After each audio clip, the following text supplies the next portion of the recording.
Welcome to the Author to Authority podcast. And I love doing these episodes with my BFF of more years than we will admit, and content facilitator of RTI Publishing, and of course, the co-host of Author to Authority podcast, Juanita, Wootton, Radko. Welcome, my friend. Thank you, Kim. So glad to be here. Got some good stuff today. So one of the questions that I get asked on a regular basis is, I've got a book, now kind of what do I do with it? You know, what else do I need? Mm-hmm. And I think that's an important topic. There's been a lot of teaching and training out there that, you know, writing a book is like this golden ticket. You know, you write this book and everything falls into your lap. You know, all these speaking gigs come and you sell thousands of copies of books without doing anything. And you know, you tell people you write a book and clients are knocking and pounding at your door to work with you. If only that were true. Because after 150 books between myself and my clients, man, that would be sweet. Yeah, I'd be a billionaire. Well, maybe millions anyway. Billion is such a big number. But yeah, that feeling of, okay, I've done all this work to make the book is not the full story. It's now, I guess it's sort of like maybe building a house in that it's great, it's keeping the rain off your head, but you still need to furnish your house. You still need to put food in the cupboards and the refrigerator so that you can have dinner. There's more work to be done. Well, you have to have a refrigerator. Exactly. Yeah, so that's what we're going to talk about today is you've got this book now, you know, what else do you need? How do you use it? So I want to shift a mindset here. Okay. A book, your signature book is not really a book. And you're thinking, but it is a book. Yeah, it is a book, but I want to shift your thinking. So much more. It's so much more. It is a marketing tool. It is a branding tool. It is a positioning tool. Notice I said the word tool. You can even think of it as a musical instrument. You know, if you don't play it, if you don't use that thing, nobody's going to hear your song. Nobody's going to hear your music. Nobody's going to be inspired by what you've done. Mm-hmm. And of course, Juanita and I are both musicians, and there has always been a battle between the two of us because she's a band person and I'm a string person. And I don't know, Juanita, you haven't told me any viola jokes lately. Well, I'm coming around to the idea that if you have an instrument, if you want to make music with someone, there is the opportunity to collaborate. So rather than, you know, going over the same thing over and over again and just stating the truth that yes, French horn is ultimately the superior instrument to a viola. I mean, that's established fact now, Kim. I don't see why we have to keep running over it. I wish you could see her face right now, everybody. If you go and watch the video of this, the tears are rolling out of her eyes, but it's true.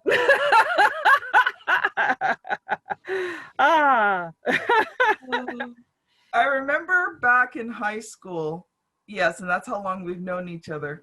Juanita came to me one day and she says, "What's the difference between a violin and a viola?" And I'm like, I don't know. She's like, "A viola burns longer." I have never forgotten that one. But I think you bring out this beautiful point that it is about collaboration, right? So the viola has never been a main instrument, but you can have no harmony without a viola. So I want you to think of your book as sort of as a foundation. It lies at the bottom and you build so much upon it, right? And that's kind of like that viola, that harmony, you know, and even like a double bass. The double bass is that foundation, that really low, deep, rich note that you build the rest of the music upon. And that's what your book is like too. It becomes a foundational piece. And so we're actually going to be doing 2 parts today because we just have so much to talk about. And I want to tie it in to the 6 key building blocks of building authority, because that's how you make your book shine. That's how you use your book to build your business. So between these next 2 episodes, we're going to talk about marketing, sales, networking, social media, communication, and promotion. And throughout this all, hopefully you'll get a really good sense of the scope of your book and how limited it, forget it. Limitless? Yes, thank you, my friend. It is in terms of how you can use it. So just before we get into marketing, my friend, any thoughts you want to share? I think that that's a great point, that your book is, if you think of it, I would say like a seed, and that just having a package of seeds on the shelf is full of potential, but you actually have to go outside and put it in the ground and water it and put it in fertile soil, as opposed to just throwing them on your driveway before you're going to get results. So that's why we need to consider the 6 key building blocks. Mm-hmm. So let's get into the first one, marketing. So first of all, hopefully your book is targeted, because that is a key to making this tool effective. It's kind of like a chainsaw that doesn't have that the teeth aren't sharpened on. How effectively is that thing going to cut? It doesn't. That's frustrating. And it's the same thing with your book. If your book is not targeted, if you haven't written it to a specific group of people, it doesn't mean you can't use it, because there's always positioning when you're an author, even if the book has nothing to do with your business. But you really want your book to be targeted, because that's the most effective use. It's like an instrument that's slightly out of tune. It just does not resonate. Mm-hmm. And so you want that book, and you want your book to contain your core marketing message. Who do you serve? How do you serve them? And who are you in relationship to those first 2 questions? And one thing I want to talk about, and I think we can have a really good conversation on this, Juanita, is the difference between marketing and sales. Because people get that mixed up all the time. So marketing is about drawing attention to. It's getting somebody's eyes on what you're doing. Sales, on the other hand, is the process of taking that person, once you've got their attention, once they're starting to get involved with you, and how do you transition them into being, a client? Mm-hmm. Yeah, say in short form, I would say that sales is the one that gets you money, but but you don't get money until people know you, and marketing is how people get to know you. Yeah, and like you and trust you. Mm-hmm. Because are you going to give money to people you don't know, like, and trust? Not very much. I mean, maybe like at the gas station or something, because you have to. Or, you see this ad for this book and it's $10. You're willing to invest $10 in someone that you don't know really well like or trust if the marketing's good. You're willing to gamble in that. Yeah. Because that little bit But you did see kind of caught your attention. And so it may be, that's a good point, in that sometimes establishing trust isn't the first thing, because that establishing trust comes from repeated exposure. And I would say that the very first element is that your message resonates with the audience. So in your example of, am I willing to gamble $10 on a book? Well, I could, if I have a slight interest in the topic, yes.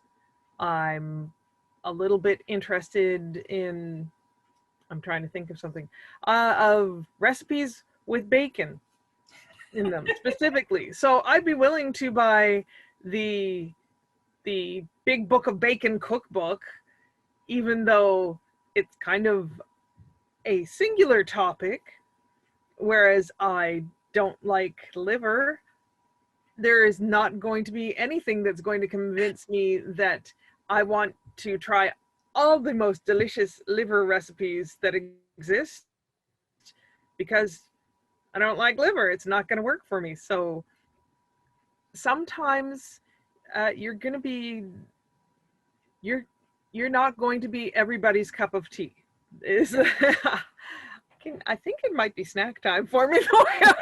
I think I do it to myself, though. I talk about food and I think about it and I'm like, Anyway, getting back to marketing. But I think you brought up a good point there, and it is about targeting, right? You're not going to be everybody's cup of tea, but that's why your book has to be targeted, because when you do that and somebody sees it, you're going to get that reaction that you want. You're going to get that interest. Now, here's another thing about your book and marketing. You know, if you want to get people to trust you, get your book into your hands. If it's well written, if it solves their problems, if it's relatable, you know, that the know, like, trust factor gets solved when someone reads your book and likes it.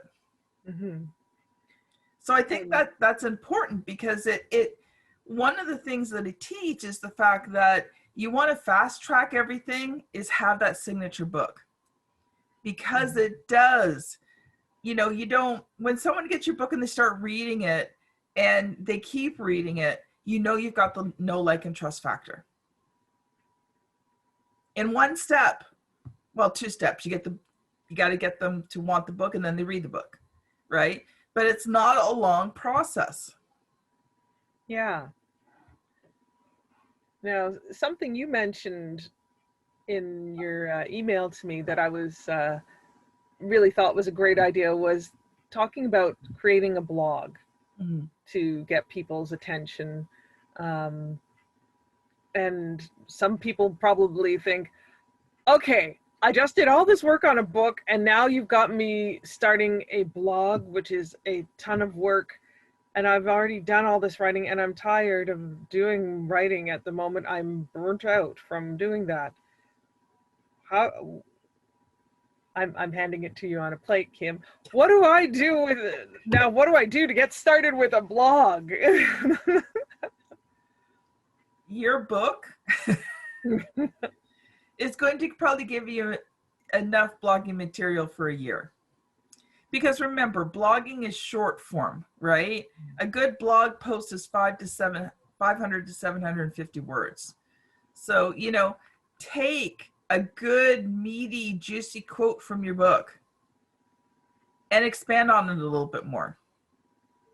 I mean, you can even kind of copy and paste from your book a bit, but just adjust it so that, you know, you've got within that 500 to 750 words, you know, you've got the quote, you've got your introduction to what you're going to talk about. You know, you can copy a bit from your book for the body of it that explains the quote. Write in a couple of concluding sentences, including a call to action. You got a blog post. Yep. That's pretty great right there. I feel like this is a good point to mention that if on the flip side, you've been writing a blog, you've also kind of gotten your source material for your book. If Yes. you were wondering, well, how do I get to a book from here? Well, a blog is a good way to start. There is a lot of chaff before you get to the wheat when you're going that direction. But I think it's worthwhile saying that they're kind of mirror images of each other. Also, another point I feel worth mentioning is when you write a book, you often have tons of material that you could have put in the book. Most books are not everything our client knows about any given subject. Yes. It's Actually, a lot of times we're like, yeah, no, you've already got enough in your book. Yeah. Book two. Their information. Book two. they're so excited about the topic. They're passionate about it. I once there's another podcast that I follow called The Look and Sound of Leadership, and they were talking about this manager that people were avoiding because if they asked him a question with his engineering background, I know you might be thinking of a certain someone we both know, they are so knowledgeable on that when he was asked a question, he would go into this long and involved story about it. And this coach said, when people are asking you a question, it's like they have a teacup and they want you to pour the amount of information that would fit into their teacup. You take a fire hose and go, they want to run away. Oh. And so, your fire hose of information that you created in creating your book, it has a home on your blog, and so on a blog site. So that's just a thought for people. So I think for today, we'll just do marketing because we kind of laid a foundation in this one. But I also want to talk about podcasting. So one of the great things, and the other part about blogging too is that not only your own blog, but you can use your book to create blog posts to guest post on other people's blogs. So you've got content there. But I also just want to quickly talk about podcasting because your book also creates a wealth of material for you to podcast with. Not only can you create your own podcast, but you can bring on subject matter experts around what you do in your book. And that's what we do here. We do a lot of teaching and training like we're doing today, but I also bring on guests that are subject matter experts. So, you could think about starting your own podcast, and it's not as difficult as you think. And yes, there is time required. So it's one of those things that, you don't start a podcast unless you're willing to commit and you have the time to do it. But at some point I will be teaching more on podcasting and starting your own podcast and maybe providing that service as well. So, your book is this wealth, rich in material that you can use to create content. And content is a great form of marketing. So any other quick thoughts just before we go for today, my friend? I think, I know we're going to get into social media in our next episode. So I just want to say, partner your blog with dedicated social media identity for your book. You might have your own Facebook account, make a dedicated account for your book or your blog, but probably your book, so that you can create community on Facebook or on these other platforms like Instagram or Twitter that will have you connecting with people who Awesome. are interested. So this has been Juanita, Wootton, Radko, and Kim Thompson Pinder on the Author to Authority podcast. So make sure you watch out for part 2, where we're going to talk about sales, your network, social media, and promotion, and how you use those book in those next 4. So have a great day, everyone, and we will see you on the very next episode. Bye now. Bye-bye.